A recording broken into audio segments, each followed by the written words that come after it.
देश में सीएए लागू, सियासत चालू, विपक्ष की बड़ी टेंशन, हो गया ऐतिहासिक फैसला।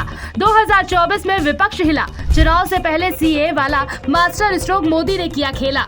लोकसभा चुनाव से पहले देश में ऐसा काम हो चला है जिसे मोदी का मास्टर स्ट्रोक माना जा रहा है। मोदी ने ऐसे वक्त में दांव मारा है जिससे विपक्ष का पूरा कुनबा हिल गया है, क्योंकि अब विपक्ष के सामने एक और चुनौती आ गई है, वो है सीएए। ये वो सीएए है जिसने 2019 में खूब हंगामा काटा था, लेकिन अब एक बार फिर से कटने वाला है। प्रधानमंत्री मोदी ने पड़ोसी देशों के प्रताड़ित अल्पसंख्यकों को जो गारंटी दी थी उसे अमित शाह ने पूरा कर दिया।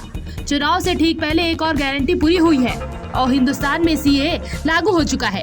अब सीएए लागू होने के बाद अब सियासी बवाल मच चुका है। गृह मंत्री अमित शाह ने सदन में जो कहा था आज वो करके दिखाया, और इसी के साथ मोदी की एक और गारंटी चुनाव से ठीक पहले पूरी हो गई।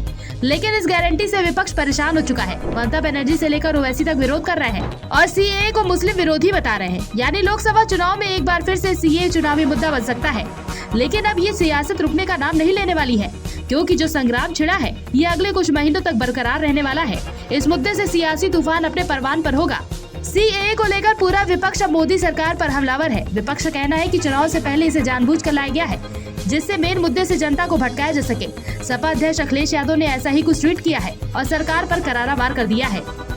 सीएए को लेकर अखिलेश यादव का कहना है कि जब देश के नागरिक रोजी रोटी के लिए बाहर जाने पर मजबूर है, तो दूसरों के लिए नागरिकता कानून लाने से क्या होगा। जनता भटकावे की राजनीति का भाजपाई खेला समझ चुकी है। भाजपा सरकार ये बताए कि उनके 10 सालों के राज में लाखों नागरिक देश की नागरिकता छोड़कर क्यों चले गए। चाहे कुछ हो जाए, कल इलेक्टोरल बॉन्ड का हिसाब तो देना ही पड़ेगा, और फिर केयर फंड का भी। खैर, ये सिलसिला सिर्फ अखिलेश यादव की तरफ से ही नहीं है। एक एक कर पूरा विपक्ष इस फैसले को चुनावी स्टंट बता रहा है। लेकिन अब ये संग्राम और बढ़ गया है। अब सवाल है कि मोदी सरकार ने ये फैसला ऐसे वक्त में क्यों लिया है, इसके पीछे की रणनीति क्या हो सकती है और इससे बीजेपी को कितना फायदा होने वाला है। बीजेपी राजनीति में सबसे बड़ी पार्टी है, तो सियासी समीकरण को समझने में भी सबसे तेज है। ऐसे में बीजेपी का पूरा प्लान यही है कि किस तरह से रणनीति को सेट किया जा सके। बीजेपी ने हर चुनाव से पहले कुछ न कुछ मास्टर स्ट्रोक मारा है। यही वजह है कि जब बीजेपी सियासी में कूदती है तो इसके आगे कोई नहीं टिकता है। लेकिन फिर भी नागरिकता संशोधन कानून लागू होने के बाद बड़ा सवाल ये है कि आखिर सीएए है क्या और इसके लागू होने पर क्या क्या बड़े बदलाव होंगे। सीएए के तहत अफगानिस्तान, बांग्लादेश और पाकिस्तान से आए हिंदू, सिख, जैन और ईसाई, बौद्ध और पारसी धर्म के लोगों को नागरिकता मिल जाएगी। इस प्रावधान में मुस्लिमों को शामिल नहीं किया गया है, जिसकी वजह से कई जगह विरोध भी देखने को मिल रहा है। हालांकि सरकार की ओर से कहा गया है कि सीएए में किसी भी तरह का भेदभाव नहीं किया गया है।